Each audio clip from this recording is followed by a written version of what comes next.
সন্ধ্যার দিকে প্রায় 7:18:55 সময় আমাদের ঢাকা ডিবি থেকে একটা টিম আসে। আমাদের একটা ডিসি স্যার নুর আলম স্যারের নেতৃত্বে একটা টিম আসে। আসার পর আমাদের কমিশনার স্যার আমাদের নির্দেশনা আমাদের একটা টিম তাদের সাথে যৌথভাবে কাজ করে। আমাদের এসি স্যার, আমি থাকি, আমাদের আরও সাব ইন্সপেক্টর থাকে।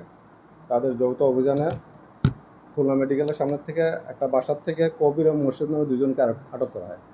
তাদের কাছ থেকে একটা বিদেশি পিস্তল এবং 10 রাউন্ড গুলি সহ তাদেরকে আটক করা হয়।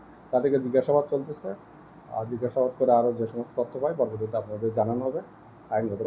তারা হয়তো এখানে অনেকদিন থেকে হয়তো আনাগোনা আছে, এগুলো আমরা তাদেরকে জিজ্ঞাসাবাদ করার পরবর্তীতে আমরা সব কিছু আরও ডিটেলস জানাইতে পারি। আমরা যেটা ধারণা করছি যে ওদের যে ডিবির টিম আছে তাদের জিজ্ঞাসাবাদে জানানো তারা একটা অস্ত্র ব্যবসায়ী হয়তো এখানে। এটা হচ্ছে আপনার মেডিকেলের সামনে, হচ্ছে মেডিকেলের বিপরীতে মাদ্রাসা রোডে 19/2 বেগম রোকেয়া 3 তলা ভবনের একটি।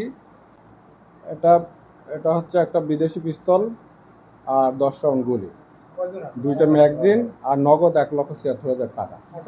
দুইজন, 1,76,400 টাকা।